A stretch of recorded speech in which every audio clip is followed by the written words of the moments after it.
그래서 이전 대학 시절이나 이렇게 젊었을 때를 생각해 보면 서인 선생님 그 당시에 의료 선교를 목표로 저렇게 의료계 학과에 진학했다는 그런 친구들이 그 당시에도 많이 있었나요? 80년대에도? 예, 많이 없었던 것 같은데요. 네, 있었습니다. 수는 많지 않았지만 생각보다 좀 있었고, 네. 그리고 실제로 나가고 간 사람도 꽤 있었고. 예, 저 네. 이렇게. 네. 그리고 박준범 선생님 거기 계시나 모르겠네요. 그분도 학생 때부터 만났던 분인데요. 선교사로 나가시더라고요. 비행기 떨어질 확률보다 작다니까요. 네. 비행기를 타면 안 되는 거. 뭔 소리인지 모르겠네. 하여튼 그렇습니다. 네. 그리고 저는 그래도 나름 젊은 축에 속한 의료인이라고 생각하는데, 저도 이렇게 대학에 들어와서 저는 점수 맞춰서 들어왔는데 그냥 의료 선교를 목표로 들어왔다는 거룩한 친구들이 생각보다 꽤 있더라고요.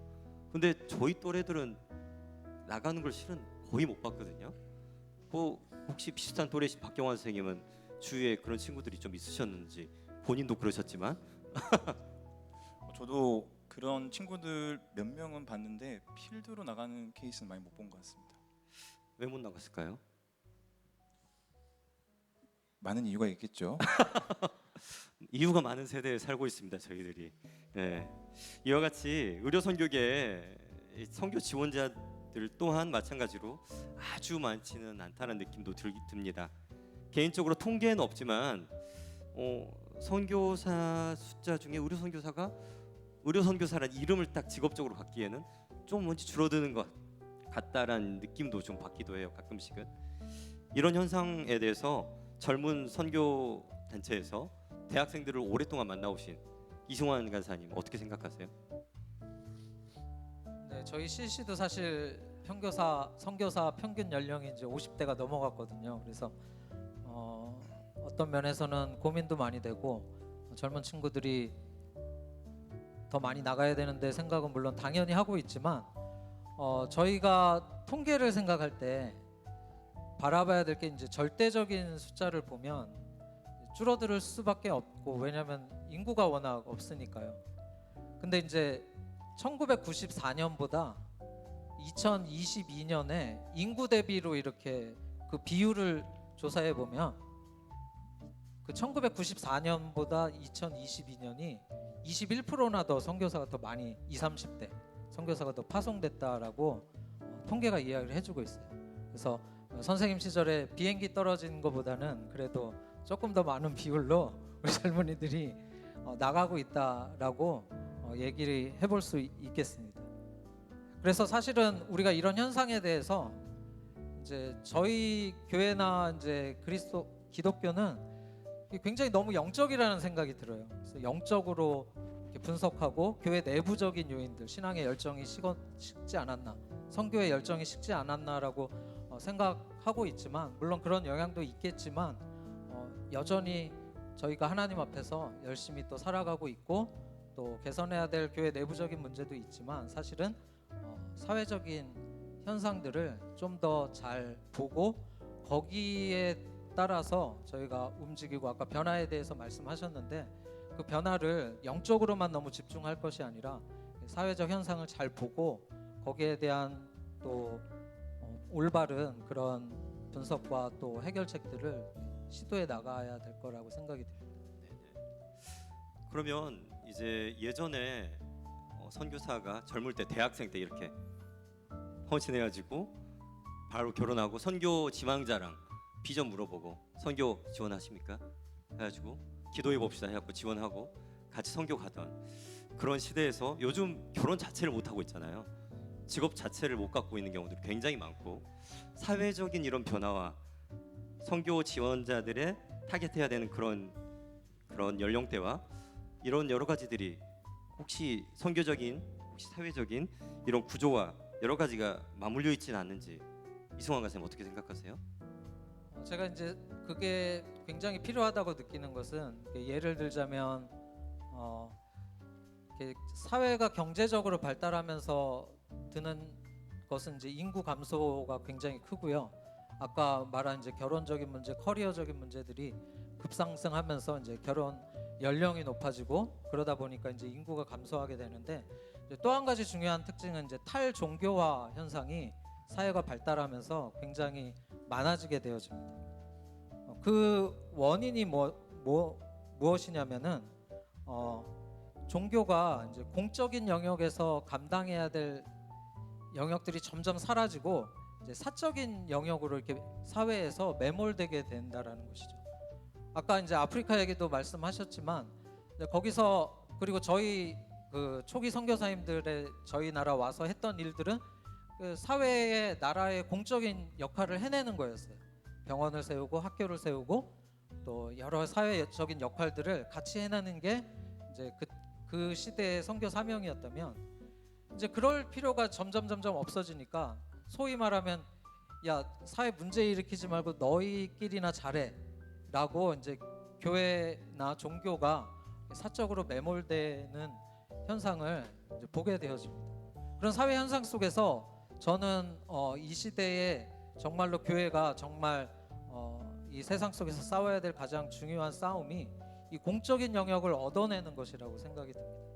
그래서 좀 전에 이제 김명애 교수님께서 이제 아버님의 모습을 보고 또 김명애 교수님의 모습을 보고 이제 딸들이 그렇게 쫓아왔던 것처럼 우리 교회가 그런 공적인 영역에서 사실은 힘들잖아요. 복음적으로 이 사회 참여를 어떻게 해야 되고 공적인 영역에서 빛과 소금의 역할을 어떻게 감당해야 되는지는 굉장히 어려운 문제고 그렇기 때문에 사실은 더 내부적인 영역에 우리가 집중하고 영성 훈련, 제자 훈련이라는 게 사실은 영성 훈련 쪽으로 많이 집중돼 있는데 공적인 영역에서 우리가 함께 기도하고 그런 것들을 복음적으로 어떻게 이루어 나갈 것들을 교회가 전반적으로 비전을 제시한다면 그 어린 친구들부터 이제 그런 모습을 본 친구들이 내가 살아야 될 삶은 세상을 섬기는 것이구나.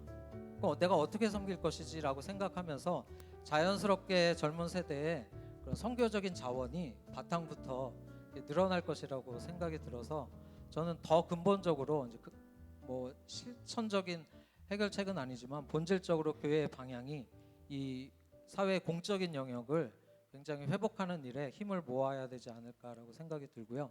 그러니까 선교 연령적인 부분에서 요즘 생각하고 있는 것은 그 제 또래 친구들이 굉장히 선교를 많이 나가더라고요. 제가 50대 초반이 되었는데 젊은 세대를 선교사를 발굴하는 것은 여전히 제일 중요하고 늘 우리가 관심을 갖고 젊은 세대를 키워 나가야 되겠지만 우리가 고령화된다. 선교사 평균 연령이 이제 50대가 되었다는 것에 너무 이렇게 겁내하지는 말아야 될 거라는 생각이 들어요. 왜냐하면 이미 고령화 사회에 우리가 살고 있기 때문에 정말로 좋은 자원이라는 생각이 듭니다. 이제 의료적으로 얘기하면 의료의 어떤 그 굉장히 무르익을 나이시고 경험도 많고 또 결정적으로 이제 자녀들이 저도 이제 둘째 아이가 얼마 전에 군대를 갔는데 이제 자녀들도 이제 독립하기 시작하고 또 이제 오래 살게 됐으니까 제가 20년을 사역하고도 이렇게 봤는데 20년 이상을 더 사역해야 은퇴가 되더라고요. 그래서 인간적으로는 내가 오래 사역한 것 같은데 아직도 그렇게 사역을 해야 되나라고 생각한 적이 있었는데 그런 자원들이 할 수 있는 역할들이 굉장히 크다라고 생각합니다. 그래서 젊은 선교사 발굴, 그 다음에 경력 선교사님들, 중견 선교사님들을 발굴하고 또 고령화 사회가 되었기 때문에 우리 이미 선교지에 나간 선교사님들이 어떻게 이렇게 롱런할 수 있도록 아까 본부 사역의 중요성도 말씀하셨는데 발굴하는 것뿐만 아니라 어떻게 이 선교사님들이 그 롱런할 수 있게 오래오래 또 지치지 않고 또 잠깐 쉬어가면서도 다음 텀을 준비할 수 있게 그걸 잘 해주는 것이 선교 자원을 풍성하게 만들 수 있는 그런 전략이라고 생각이 듭니다. 네, 굉장히 좋은 말씀이었는데 저 앞에 좀 쓰러 자원 옆에서 아니야 죄송합니다. 네, 좋으시는 거 아니죠? 굉장히 엄청 좋았죠. 네, 그래서 이제 여기에 도망갈 사람이 없다. 20대, 30대, 50대 은퇴하고 시니어 선교협회 70대까지 죽이면 안 돼요. 죄송합니다. 저한테 쓰는 표현이니까요. 사망 직전까지 저희들이 선교에 헌신할 나이다. 각 연령층을 여러 라이프 사이클에 맞춰가지고 여러 모양으로 타겟팅하고 선교의 모델을 만들어가자라는 말씀도 해주시는 것 같습니다.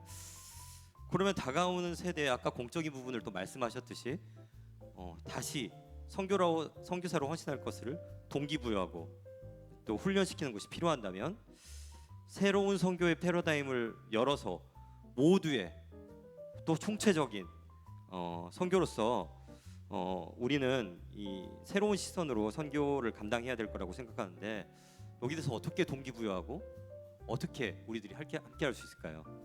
선교 동원 전문가이신 송기태 선교사님. 노답. 저도 이제 젊었을 때는 이제 뭐 제 자신이 선교에 불타고 또 동원을 다른 말로 하면 선동입니다. 구라치는 거죠. 그러면 될 거라고 생각했는데 아까 제가 저의 경험도 그렇고 하나님은 놀고 계신 분이 아니라는 사실입니다. 그리고 지금 이제 다음 세대 얘기하는데 재밌는 건 뭐냐면 저도 이제 선교한국 모임에 가서 프로그램 위원회를 이렇게 들으면 다음 세대들이 소망이 없다는 거예요. 여러분들이 좀 이렇게 다가오게 얘기를 하면 싸가지가 없다는 거예요. 다가오세요? 그러면 저도 이제 그 청년 때 그런 얘기 들었거든요. 너희들은 왜 이렇게 싸가지가 없어? 아니면 헌신이 없어? 이 얘기하는데 이런 생각이 들어요. 뭐 지금 기성세대가 다음 세대들을 해석할 수 있는 선교적으로 해석할 수 있는 안목이 있는가? 저는 굉장히 조심해야 된다는 생각이 드는데요. 제가 발견하는 건 뭐냐면 제가 경험했을 때보다 지금 청년들은 훨씬 더 총체적이라는 거예요. 그럴 수밖에 없는 게 뭐냐면 예를 들어서 한국 선교 운동들을 그동안 30년 동안 굉장히 열심히 했는데 지금 젊은 세대들은 그런 현장 속에서 배우기도 했고 거기에 참여하면서 제가 했을 때보다는 훨씬 더 많은 것들을 배웠거든요. 예를 들면 뭐 저희 때는 뭐 퍼스펙티브가 뭔지도 모르고 나갔어요. 한 10년쯤 하고 나니까 와 이런 게 있네. 근데 여러분들 대부분 선교 관심자들은 그런 것들을 배우잖아요. 그리고 제가 주변에서 그 케이스도 보는데 파푸아뉴기니아에서 성경 번역을 했던 선교사님이 계신데 정말 훌륭하신 분이죠.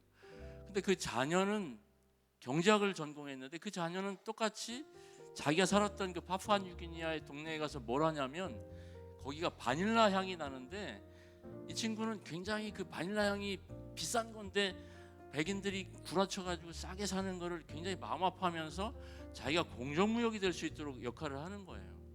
그러니까 지금 세대는 1세대보다 훨씬 더 총체적이고 어떻게 보면 선교에 있어서 발전하고 있다는 부분인데 이런 것들을 조심해서 생각해야 되지 않을까 하는 생각이 들고요. 또 한 가지는 우리가 여기서 새로운 패러다임을 제시하면 사람들이 반응하겠는가 하는 것이에요. 하나님께서도 이스라엘 백성들을 향해서 계속해서 새로운 패러다임 얘기했지만 그 선지자들 향해서 오히려 그 선지자들한테 돌 던지고 했거든요. 그런 측면에서 저는 우리가 하나님의 선교를 인위적으로 만들 수는 없다는 생각이 듭니다. 우리에게 있어 책임은 뭐냐면 하나님께서 전 시대 가운데서 행하셨던 것들에 대해서 전 세대들이 반응했던 것처럼 하나님께서 지금 세대 가운데서 행하시는 것들에 대해서 어떻게 지금 세대에 적절한 것들을 도와줄 수 있을까 하는 이런 부분들이 되는데요. 결국에는 아까 이승환 강사님이 얘기하셨듯이 현실적으로는 뭐냐면 지금 세대들은 젊었을 때 헌신하더라도 사실은 20-30년 전에는 이렇게 선교사로 나가게 되는 헌신하면 바로 이렇게 시간이 많이 걸리지 않은 이유가 뭐냐면 전에부터 준비해 왔던 게 있는데 지금은 훨씬 더 다방면에서 그런 것들이 준비되어지는 부분이 있기 때문에 이런 부분들을 기다려주고 멘토링 해주고 뭐 그런 것들이 더 필요하지 않을까 하는 생각이 듭니다. 네, 그렇습니다. 현재 한국에서 가장 핫한, 가장 잘한다는 이제 누가 평가할 수 없으니까요. 가장 핫한 선교 병원이라고 하면 어디가 있을까요? 전주에서도 그런 말이 안 나오네요. 예수병원 직원분들 안 계세요? 어디 안 심어놨어요? 아까 CC는 심어놨던데. 그 연습을 한번 시키면 될 것 같아요. 예, 연습 뭐 이런 거 시켜야 되는지 이게 예수병원 직원분들 다들 저 앞에 스텝으로 나가 계셔가지고 가장 핫한 의료 선교 병원 어디가 있을까요? 네, 전주 예수병원 있는데 전주 예수병원의 대표 전공의 선생님 그냥 제가 제 생각이 대표 여기 혼자 있으니까 네 선교적인 혹은 선교를 꿈꾸는 많은 비전을 가진 젊은 의료인들이 전주 예수병원으로 몰려들고 있다는 느낌이 최근에 듭니다. 현재 그들이 생각하는 선교 그리고 또 막상 모여 있을 때 선교란 뭐지? 내가 뭘 향해 선교를 왔지? 그리고 그 한계 또 그것들을 풀어나갈 실마리 같은 것들을 선교병원이라는 곳에서 살면서 어떻게 찾아가고 있으신지요? 전공의가 대표를 하는 것 자체가 좀 놀랍긴 하지만 저는 여기서 그냥 제 경험에 견주어서 조금씩만 좀 나눠드리는 역할을 하려고 합니다. 예수병원하고 국제의료협력단에서 제가 듣는 반복되는 기치는 우리의 깃발이 아니라 사람을 세운다라고 하거든요. 그래서 사람들을 세우고 특별히 이런 자원들을 만나려고 노력을 많이 해왔고 최근 아마 이번 여름에도 6회였나요? 그 의대생 선교 캠프 이런 것도 그 일환 중에 하나인데 거기에 사람들을 만나서 거기서 동원된 그런 노력들의 결과가 최근 좀 열매 맺는다고 이야기는 들었던 것 같아요. 아마 그런 것 중에 하나이겠지만 작년에도 저희가 여름에 임상과장 전공의 이렇게 조인트 심포지엄이 있었고요. 그때 주제가 선교 허브 병원으로서의 길을 묻다였어요. 그때 제가 이제 전공의 대표로 발제자를 맡았었고 그래서 거기서 제 생각을 나누고 하는 것보다는 전공의를 대표하는 게 맞겠다 싶어서 구글 그 설문조사로 익명으로 이렇게 질문을 던졌습니다. 개인의 신앙 상태부터 선교병원으로 예수병원 어떻게 평가하고 좋은 점 뭐고 실망한 점 뭐고 이런 거 다 물었고요. 정말 적나라하게 대답을 해줬습니다. 네가 뭔데 지금 설문을 받냐? 정말 어마어마한데요. 근데 이제 그거를 제가 들으면서 이게 통계적으로 뭐 유의할 만한 대표성은 없겠지만 적어도 그 타겟 집단이라는 거, 그러니까 젊은 기독 의료인이라는 타겟 집단이라는 점에서 그 이야기가 굉장히 의미가 있다 싶어서 좀 나누고 싶고요. 단언할 수 없지만 한 3가지 정도로 정리를 하면 첫 번째는 선교병원으로 예수병원이 인식되는 가장 큰 이유, 거기에 영향을 가장 크게 미친 요인이 뭘까라고 하면 예수병원의 그 유관 역사, 선교사 무덤, 선교 박물관 이런 시설 이런 게 아니고 사람이었습니다. 그 안에서 내 앞에 환자를 같이 보는 그 과장님이 환자에게 어떻게 친절히 대하고 전공의 나를 어떻게 대하고 그 말하는 겉대로 살아내는 그 사람에 대한 내용이 가장 많았고 두 번째는 반대로 선교병원이 아닌 것 같다라고 느끼게 되는 지점은 무엇이냐는 그 대답에는 굉장히 현실적이었습니다. 병원 운영, 이사진, 노조, 임금, 수련 환경 이러한 현실적인 요소들이 쫙 나열이 됩니다. 그리고 세 번째는 뭐 개인적인 수준에서 어려움을 말할 때 여기 선배님들이 더 잘 아시겠지만 그냥 전공의 자체로서의 로딩 거기서 오는 현실적인 한계, 영적인 고갈 이런 건 당연히 있었고요. 나이대가 조금 넓어지다 보니까 뭐 결혼, 가정 그런 현실적인 부분도 있었는데 특별히 눈에 들어왔던 건 그 당시 그 코로나 시대가 딱 겹치면서 그때 당시에 그 사회적인 그 맥락에서의 한국 기도회와 기독교가 보여줬던 어떤 그런 이슈들에서 오는 혼란들이었습니다. 이 3가지를 보면서 이제 많은 생각들이 들었습니다. 첫 번째는 우리가 아까 말씀하신 성재성에서 말씀하신 그게 맞는 것 같아요. 어떤 선언을, 어떤 기치를, 어떤 멋진 사명 선언문을 뭐 4.0의 모델을 제시하는 것보다 이 세대에게 가장 중요한 것은 사람이구나. 좀 더 확장하면 실제라는 생각을 했습니다. 그렇게 닿지 않는 것들이 아니라 내 눈앞에서 볼 수 있고 실제로 존재하는 것을 나라고 경험하게 하라. 그게 지금 저희 세대가 갈구하는 것 같다는 생각이 들었고 두 번째는 그럼 반대로 우리가 아까 맥락에서 이렇게 싸가지가 없고 계산이 빠르고 이 현실 이 세대는 배가 안 고파가지고 그런 세대인 것 같다고 보지만 아까 서인성 기자님 말씀해 주신 그거 같아요.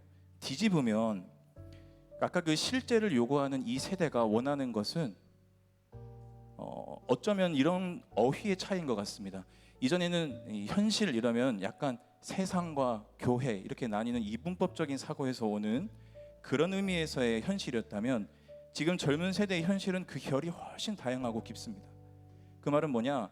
도리어 실제에 가까운 어휘로서의 현실을 이야기하고 조금 더 확장하면 아까 이성관 선생님 말씀해 주신 대로 현실, 그 현실이 지금 우리의 믿음의 영역을 훨씬 더 통전적으로 보게 하고 하는 가능성이 있다는 생각을 저는 했습니다. 그리고 세 번째에서 오는 안타까운 거죠. 근데 아까 서인 선생님 말씀하신 대로 이제 저희가 새로운 패러다임, 새로운 시대에 부르심이 왔다는 게 느껴지는 건 뭐냐면 이전까지는 어떤 그런 개인적인 신앙, 기복 신앙 뭐 그런 수준에 머물렀던 것을 넘어서 코로나가 그냥 확 드러내버린 거죠. 그 민낯이 요구하는 겁니다. 대답을 하라는 거죠. 그리고 그 혼란의 가장 피해자는 사실 기독 의료인이었던 젊은 기독교인들이었던 거죠. 어제 이재혁 선교사님께서 말씀하셨던 그 토마시 할리카였나요? 그리스도의 공동체들이 일치되지 못했다. 그리고 거기에서 근본적인 믿음에 대한 의문과 회의를 갖는 숫자가 늘어나고 있다라는 그 말이 정확하게 그 지점을 말씀하시는 것 같습니다. 그러니까 저희 젊은 세대들은 거짓말 안 하는 거죠. 그냥 진짜 있는 그대로 도대체 이게 뭐지? 한국 사회에서 이 상황에서 교회들이 기독교들이 더 분열하고 대립하고 정치적이 되고 역사에 대한 평가가 엇갈리고 사회에 대한 현안들에 대한 이야기들이 너무 다르니까 거기서 이제 점점 도대체 내가 믿었던 믿음이 뭐지라는 생각. 그리고 아까 말씀하신 이제 더 이상 공적인 영역만 갖고는 매력이 없거든요. 의료봉사 다 가거든요. 근데 거기에서 복음이 어떤 것인지 이제 혼란스러워지는 세대가 저희 세대의 씨름인 것 같습니다. 대안까지는 저희가 말씀드릴 수는 없지만 적어도 그 안에서 아까 말씀하신 그 개인 그 사람이 필요하다. 그리고 그것을 이 씨름들을 외면하지 않고 그것들을 테이블에 올려서 같이 이야기하고 씨름해 줄 수 있는 멘토가 있는 그런 공동체가 필요하다. 저는 그런 생각들을 좀 했었습니다. 좋은 말씀 너무 감사합니다. 예전에 먹고 살 것에 대답해야 되는 세대가 있었다면 요즘은 아주 어렸을 때부터 ESG에 대해서 사회적으로도 이야기를 하잖아요. 그럼 우리가 거기에 대해서 선교라고 생각하고 응답하고 또 여러 가지 부분에서 이번 의료 선교대회 때 정말 재밌는 주제가 하나 들어있는데 의료 선교대회 때 왜 이런 게 들어있나 싶은 주제 혹시 보신 적 있으세요? 오늘 선택들 강의에 있는 것 같은데 기후 문제가 의료 선교대회 주제입니다. 그래서 선교는 굉장히 여러 가지로 특히 젊은이들에게 변화하고 있다는 느낌이 굉장히 체감적으로 다가오고 있습니다. 그 기존 대학생 선교단체 중에서도 CCT는 굉장히 CCT 표어 자체가 무브먼트 에브리웨어 그래서 무브먼트에 굉장히 그 집중이 되어 있는 선교단체라는 느낌을 받게 되거든요. 근데 그렇다 보면 무브먼트의 방점을 찍다 보면 공정함이나 윤리적이라는데 이렇게 좀 관심을 갖기 좀 어려워지고 대학생 선교단체가 이 운동력을 뛰어넘어서 어떤 그리스도인이 돼야 될 것 같아서 어떤 그리스도인으로 살아갈 거에 대해서 훈련하고 묻고 그런 과정들이 요즘에 CCC에도 있나요? 네, 저희 CC도 그 박경환 선생님 말씀하셨던 것처럼 그 전에 이제 CCC라는 약자가 혹시 어떻게 되는지 아시나요? 제가 심어놓은 CC 학생들 학점 시작. 캠퍼스 커플 크로스컬처 캠퍼스 코미디 커플, 뭐 침팬치 커플, 뭐 여러 개로 불렸지만 이제 원래 뜻은 이제 크로세이드 포 크라이스트입니다. 그래서 캠퍼스의 십자가 군병, 어떤 이제 전도와 제자와 일꾼을 막 기르고 아까 얘기한 기치를 내걸고 하는 것들이 또 예전에는 정말 필요했고 그런 것들을 통해서 많은 운동력을 일으켰는데 박경원 선생님 말씀처럼 요즘은 저희도 이제 사람 중심으로 이제 바뀌어가고 있어서 아까 이제 아가페 부스 얘기도 이제 김명희 교수님이 하셨는데 부스에 와서 보시면 전도도 그냥 복음을 제시하는 것이 아니라 이제 이 전도 대상자의 영적인 여정에 함께 가는 그런 과정으로 이제 대화형 전도로 그래서 달고나도 만들어주고 또 심볼을 통해서 또 일러스트나 사진들을 통해서 너는 이거에 대해서 어떻게 생각하니라고 너의 상태는 어떻게 되니라는 것들부터 시작해서 대화를 하고 그 사람에게 다가가서 동행하는 그런 차원의 이제 전도들로 이제 많이 변화가 돼 있고요. 그래서 부스에 오시면 그런 것들도 볼 수 있고 달고나도 드실 수 있습니다. 네. 한번 방문해 주시고요. 또 한 가지는 이제 훈련 차원에서도 저희가 이전에 어떤 그런 훈련시켜서 파송한다 어떤 그런 좀 군사적인 개념보다는 라이프 트랜스포밍이라 그래서 이제 이 사람의 삶에 진정한 변화가 한 사람 한 사람에게 우리에게 있는가, 그런 인생의 여러 과정들. 그래서 캠퍼스뿐만 아니라 대화형으로 실제 직장이나 또 가정에서도 일어날 수 있는 여러 가지 필요와 상황들을 교재로 개발하고, 또 누가 전수해주고 가르치는 그런 교재보다 서로 의견을 나누는 그런 방식의 또 모임과 그 훈련들을 이제 개발해 가고